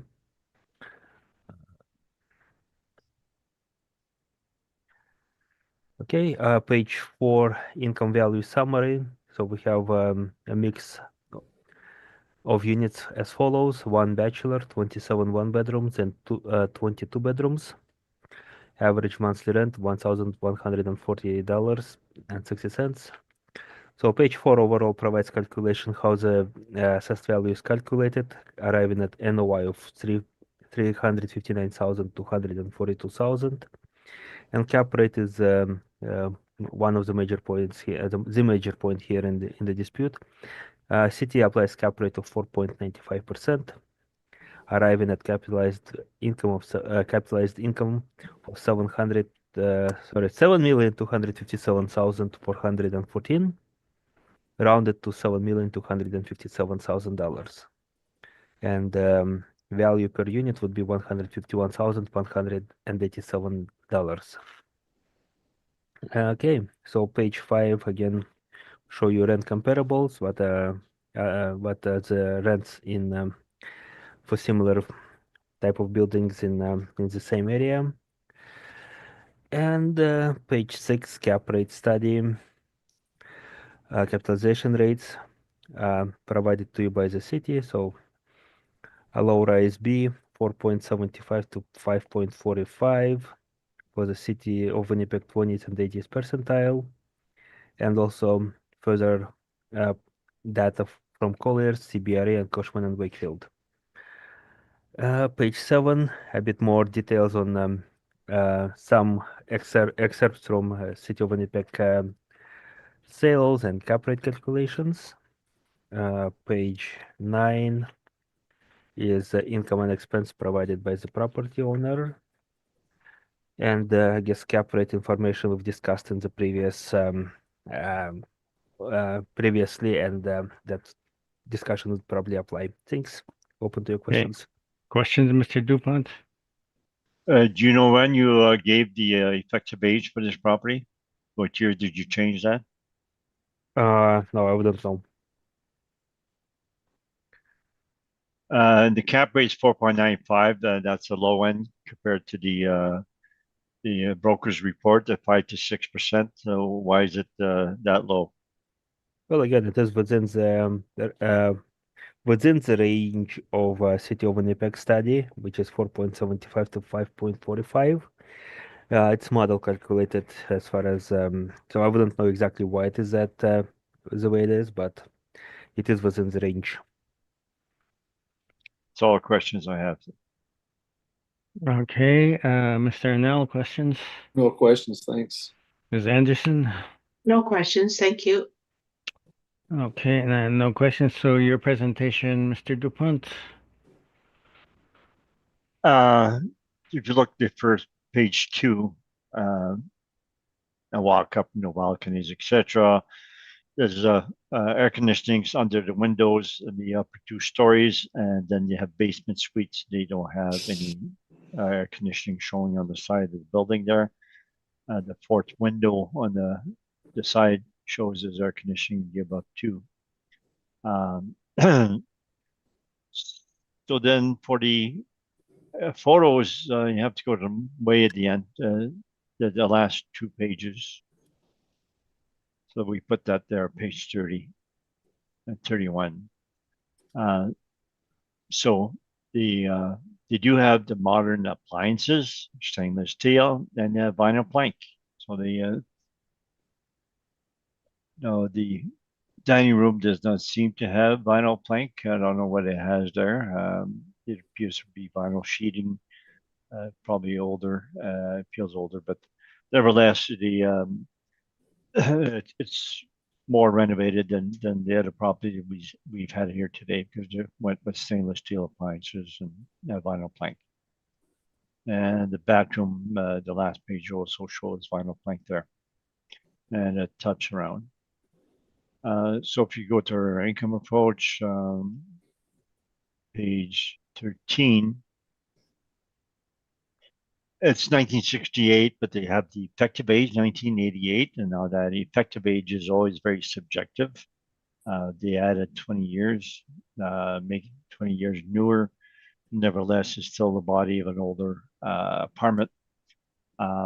So then the R cap rate for 1970 1989 shown above there, it's 5.5 to 6.25. So we went with 5.5 at the low end. They do have low suites. The parking is only 63%. It's relatively low. No balconies, suites, and half basement. The aerial photo, page 8, will show it's a very long building with the parking in the back. And page 7 also shows that. So the income approach, page 14. So it shows on top and middle 30 parking on 48 suites. That's only 63%. So that's a negative factor that follows the property. And the square footage 849 is also something that will follow the property. So that it's would affect the cap rate, so that you have a building with low parking and small suites that renovated. Now even though it's renovated, the assessor has higher rents than the subject. So the actual rent they got line 3 is at 1025 per suite, and the assessor got 1141. Then we use the actual rent. We use a 2.6%. That includes the bad debt. We had lodging and parking, so line 13, where 607 is such as 639. So there we got 22,000 less in the effective gross income than the assessor. We're based on site specific and they are not. Expenses, line 31, we have much lower expenses than the assessor. One of the reasons it's low is because they have very low repair maintenance. And one of the reasons they have low repair maintenance because it was renovated. And the other remarks, it says it was renovated, was completed in 2012. We have files that going back a long time ago. So we have the date that was renovated. So then now by 2023, the appliances are 11 years old. In the flooring, so that it will start to need to get replaced.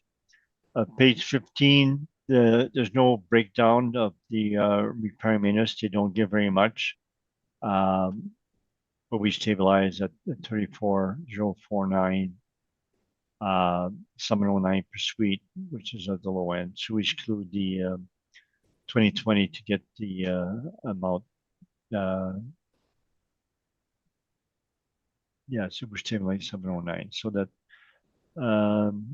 line 33, previous page, we're 368, so we're slightly higher than the assessor at 359. The lower repair maintenance is not sustainable. Nevertheless, we're going site specific. So the main issue is the cap rate. We're using 5.5, the assessor 4.95. Our value is there 6,695,696 rounded. Versus the assessor 7257. That's my report. Thank you. Any questions, Mr. Assessor? No, I don't have any questions. Mr. Nell? No questions, thanks. Ms. Anderson? No questions, thank you. Okay, and now did you ever get any response on Antrim there, Mr. DuPont? I checked a while ago and I had no response, and I still don't. Okay, I guess without a response from the new owner showing that they indeed agree to represent you, I guess the board has to consider what to do with this. So maybe we'll take a short break and then while the board confers. Can I check one more file to see if we have something there? Okay, go ahead.